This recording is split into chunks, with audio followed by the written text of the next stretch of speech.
إن طرح العلاقة بين الإنسان والمجتمع بأفضل الأشكال تعد المسألة الأساسية في الأسلوب، فكل من ادعى أنه علمي جدا من أمثال بيكون وديكارت قد تناول مسائل الأسلوب ومشاكله وكأنه لا علم ولا رابط له بالمجتمع الذي ينشأ فيه ويتحرك ضمنه، في حين أننا نعلم علم اليقين أن المجتمع الذي تأثر به بيكون وديكارت ليس سوى ذاك المجتمع الذي أنشأ الرأسمالية كنظام عالمي، أي أنه مجتمع البلدين اللذين نسميهما اليوم إنجلترا وهولندا.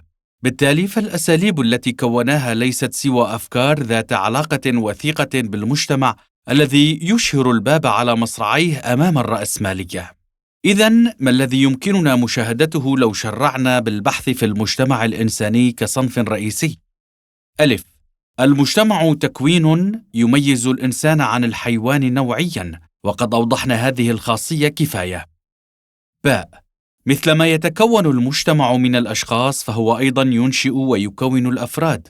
النقطة المهمة التي يجب استيعابها هنا هي أن تكون المجتمع أو التجمعات البشرية يتم على يد الإنسان وبمهاراته وقدراته، أي أن المجتمعات ليست تكوينات أعلى من الإنسان، بل واضح جليا أنها من صنع خيال الإنسان وتصوراته، لأنها تؤثر بعمق في ذاكرته ومخيلته، حتى لو عكست نفسها في هيئة هوية تبدأ من الطوطمة وتصل إلى الإله. ولولا الإنسان لما كان ثم مجتمع تحقق فيه الطواطم أو الآلهة ديمومتها. جيم: تتواجد المجتمعات ضمن حدود تاريخية ومكانية معينة، بمعنى آخر ثمة أزمنة وشروط جغرافية معينة تنشأ ضمنها المجتمعات، فما من مجتمع منفصل عن التاريخ أو المكان الجغرافي. أما القول بيوتوبيا المجتمع الأبدي الموجود في كل ظروف فليس سوى وهم لا أصل له.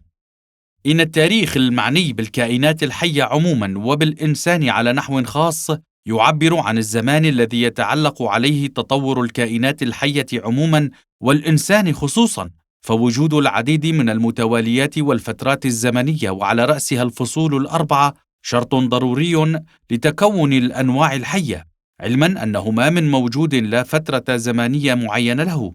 كلنا نعلم أن اصطلاح الأبد الأزل معني فقط بحقيقة التغيير، أي أن الشيء الوحيد الذي لا يتغير ولا زمان له هو التغيير ذاته، في حين أن العلاقة بين التاريخ والمجتمع أكثر وثاقة وأكثر قصرا على الصعيد الزمني.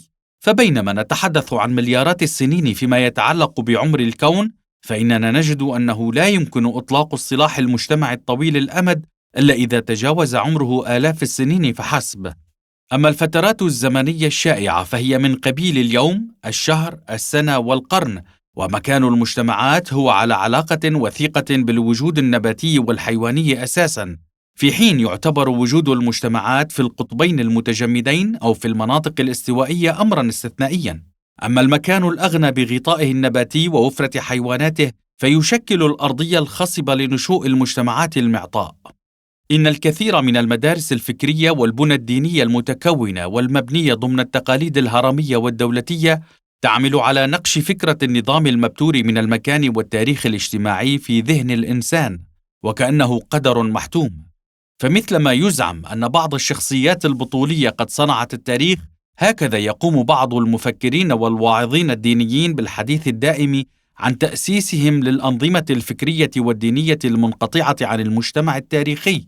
ورغم تخصيص حيز فسيح للعلم ضمن النظام الرأسمالي، إلا أنه يبدي عناية كبرى للفكر المبني على الفرد فيما يتعلق بالمجتمع على وجه التخصيص، في حين يبقى الظلام يحف تساؤلات من قبيل أي تكوين مجتمعي أدى إلى أي نظام ديني أو فلسفي أو فكري. لقد برهن كفاية أنه وكيفما يقوم زمان المجتمع ومكانه بتكوين الفرد، فإن الأفراد أيضاً يؤدون دوراً بناءً في خط مسار مستقبلهم، وخاصة على خلفية الصيغ والأشكال التي تلقوها من المجتمع.